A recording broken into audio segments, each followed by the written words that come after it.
Yeah, so I saw the, will you share the recording with me when you're done? Sure, of course. Okay, cool.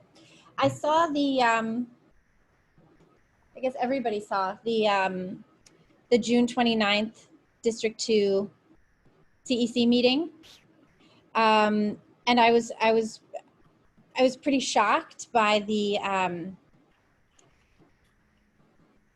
level of frustration that everybody was feeling on the call. I haven't seen the June 11th thing, the original incident.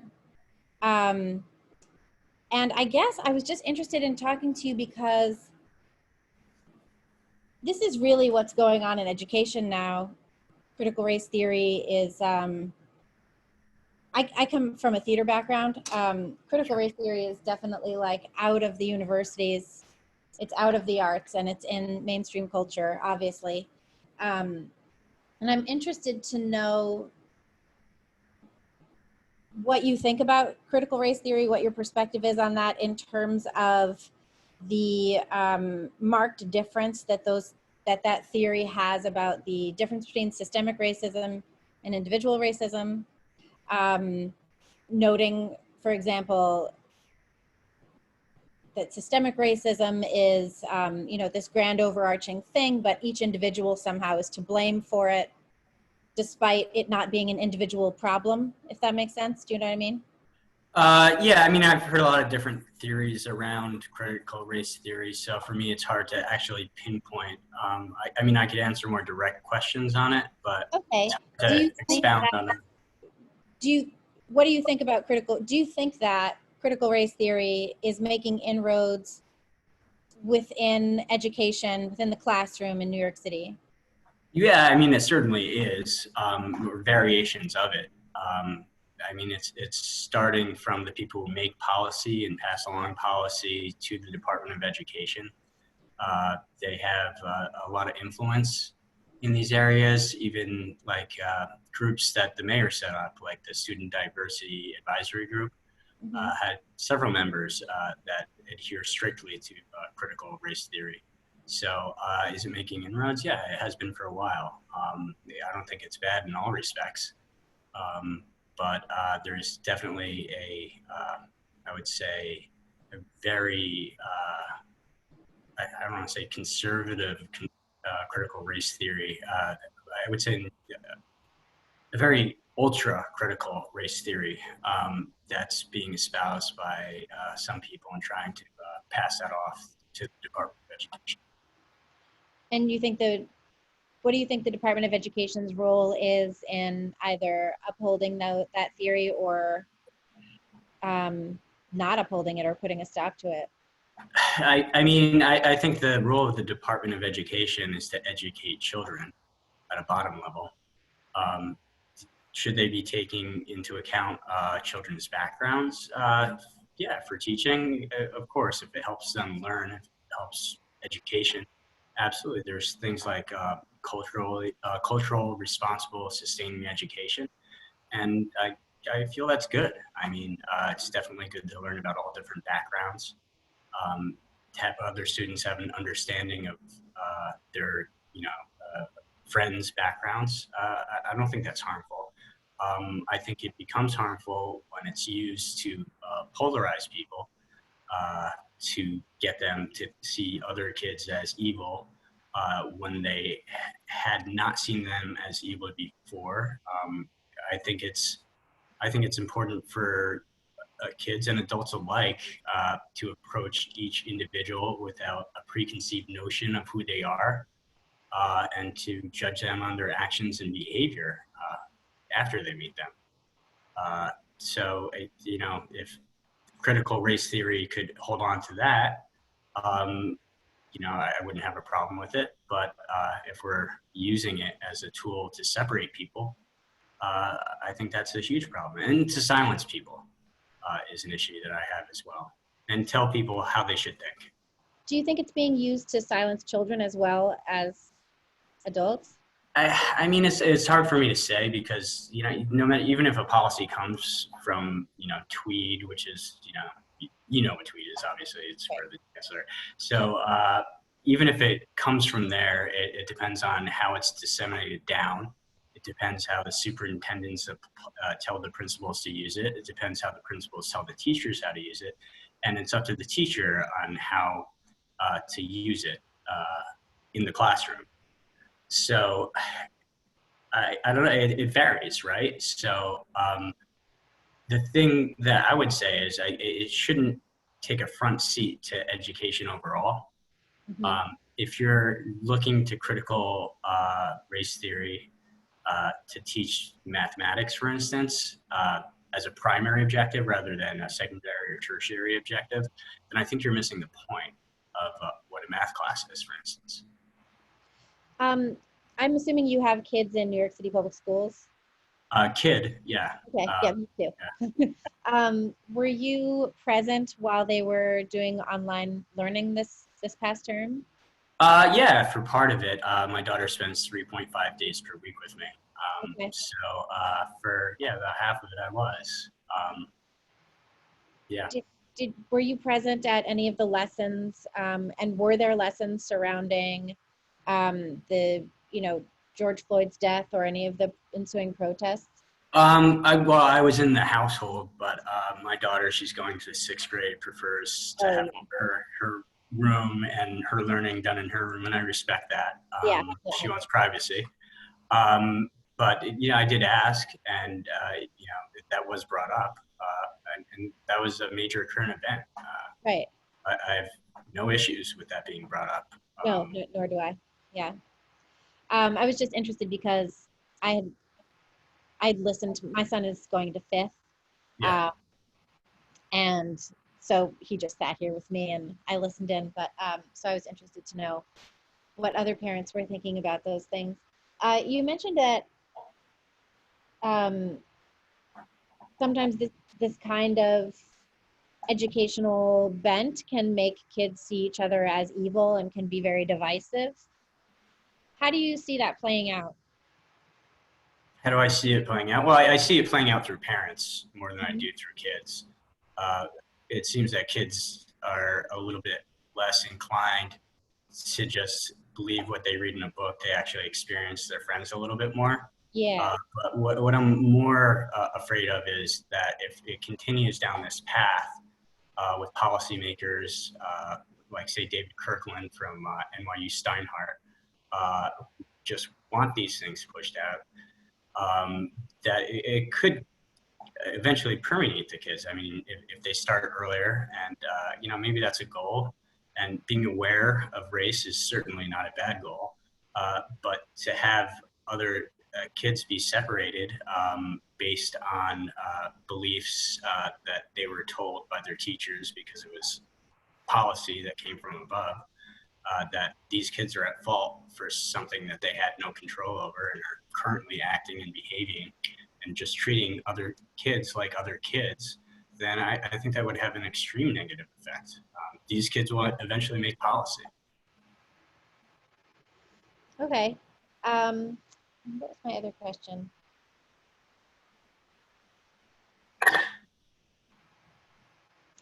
So tomorrow is there's an election meeting tomorrow night? You have Yeah, another meeting tomorrow yeah, night? yeah. Every year, you're a CC member, right? I'm not. I Oh, you're only not. Okay. this I am planning to be now. I didn't even know this existed. Yeah, be careful what you wish for. I I'm mean, planning to jump in now in my district. So yeah. we'll see what happens. But what are you expecting at the meeting tomorrow night? Well, I mean, I wasn't expecting this to go viral and for all this to happen. But our meetings are public. If anybody in the world can log into www.ccd2.net, and anybody in the world could sign up for a public speaking session. We have two. They're limited to 2 minutes per speaker.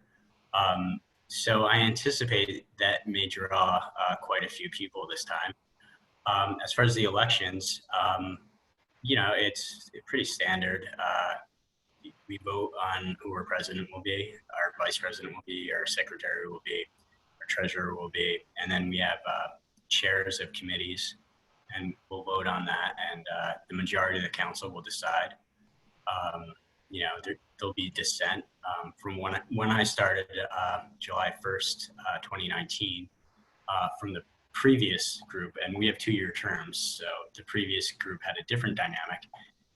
It shifted more towards people focused on, say, preserving gifted and talented programs, ensuring that all kids have access to accelerated education programs if it suits their needs.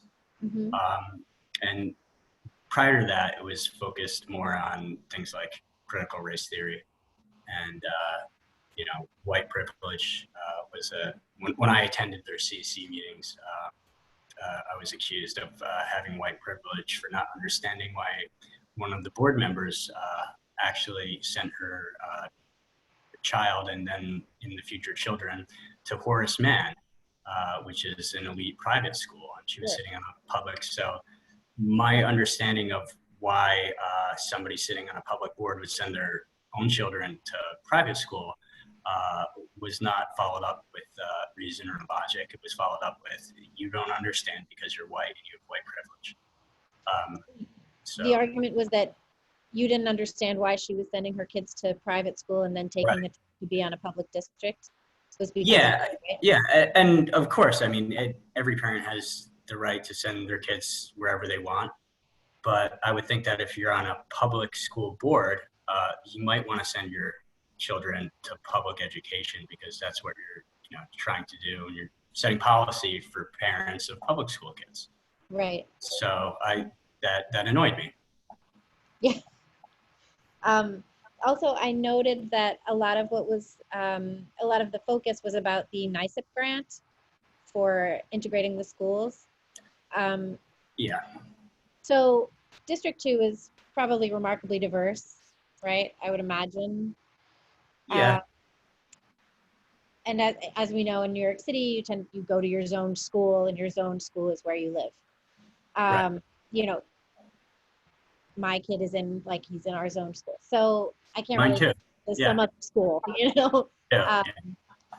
So what do you think? What do you think the better ways are to integrate the schools? Do you think that that's a valid concern, given that schools in New York City, pretty much every kid gets the same funding, all teachers have master's degrees? What do you think that there's value in working toward integrating the schooling in the district, and how would you propose doing something like that? Well, I just want to start off to correct a couple of things. There is fair student funding, so money is tied to a child, but certain schools get other funds like federal grants, like Title I funds. So other schools have PTAs which raise money. So I wouldn't say that the money is exactly equal, and I wouldn't say that the money is going where it needs to be. Mm-hmm.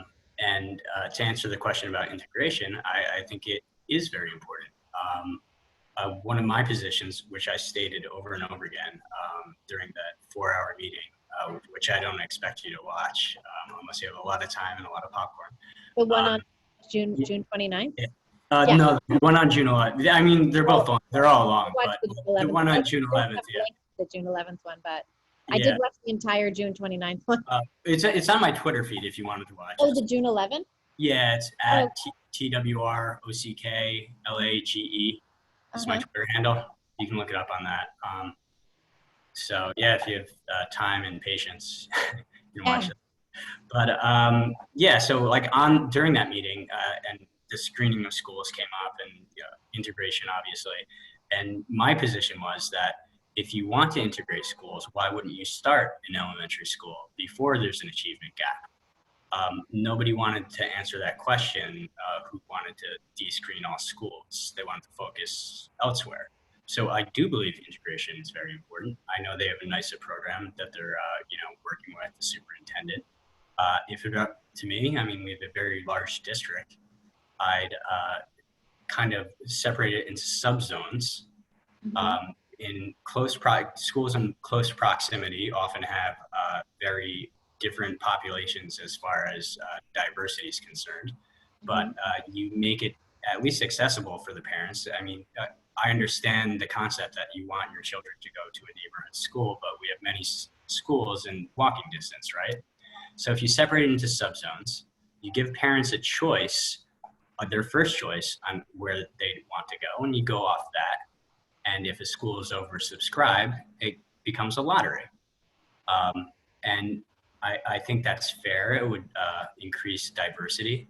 For instance, I've actually proposed that plan to Teens Take Charge to integrate New York City. But, you know, they don't necessarily want to work with me. So, yeah, I don't know what to say about that. You know, there's also programs that probably need to fall outside that. There are certain students with disabilities that need special programs, and that's okay. They need to get the education that they deserve. There's You mean IEP students? And well, not necessarily IEP, because there's a lot of students with IEP, but Yeah. say students with dyslexia, something like that, where I mean, if you had many kids going through the same issue and the teachers could focus and build lessons and curriculum with the specific need tailored to them so they can better learn, then I think that's okay. Some people would say that's separating children, so it's inherently bad. But Right. To me, the ultimate goal is to educate the children. And, you know, once they no longer need that program, to have an entry pathway back in to, you know, the general program. There are kids that are learning, starting off in pre-K on like fourth grade levels. To throw them in with, you know, everybody else includes my own daughter. So Right. Nothing bad with that. They're not going to learn as well. They might not even behave because it's going so frustratingly slow for them. So if we're not taking into account their needs, I don't know what we're doing. You know, so yeah, I mean, there's other issues as well. I mean, we have after-school programs in some schools and not in others. And most of the after-school programs you don't even have the option for academics, right? Right. So if we're up to me and I was spending $35 billion a year on public education, I might want to think about having after-school programs that help kids with academics when they need it and bring them up to speed if they're a little bit behind. And then parents could actually go to their jobs and stay there for a 9-to-5 job without having to worry about picking up their child at 2:30, or even if they were able to pay for the after-school programs, unless you have Title I program funding rather, parents actually have to pay for the after-school programs. And the seats are limited, so there's not enough Right. room anyway. Yeah, exactly. So, I mean, there's so many things that we could do to improve education without having to delve into these polarizing subjects for absolutely no benefit other than the people themselves, the parents themselves, to make themselves feel like they're doing something, even when their own actions don't match what they're saying. What if your child came home with, Robin DiAngelo or Ibram Kendi's books as part of their history study? How would you talk to them about that? If it's assigned, read the book and tell me what you think. You don't have to believe everything in a book. Right. I'm not, I mean, even if I disagree with the theory, I'm not saying, they shouldn't be available.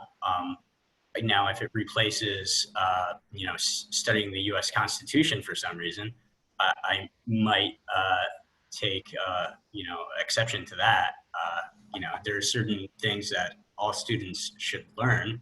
I mean, basic things like math, science, U.S. history, as troubling as it may be. They should learn about it and learn what actually happened. Just give them the facts. They are smart enough to handle it. And if you start just changing history, or you start with these theories rather than the facts, they're not going to be able to formulate their own opinion. But if my 6th grade daughter walks home with whatever book, she's assigned, or whatever book she chooses, I'm definitely comfortable with that. Absolutely. Although I would like to say that I would have a little discomfort in a system that spends $35 billion getting rid of all of the books that they have just to fit some goal of a chancellor who will likely be gone in a year. I think that's troubling. When we're burning books, I think we have problems. Are we burning books? Not yet. Not yet. No, not yet. Maybe Fahrenheit Lois is 451. trying to burn some books. So No, we'll I get mean, there eventually. Don't worry. All right, great. Thank you so much. I really appreciate it. yeah, you're very welcome. Yeah, Thank you thanks. for the opportunity to speak, and follow up whenever you want. Yeah, I definitely will. Thank you. And you'll send me the Zoom call. Yeah, it takes about a couple minutes to process, but as soon as it Okay. hits my email, I'll just forward it over. Okay, great. Thanks so much. I appreciate it. Nice to meet you. Nice You're to very meet you. welcome.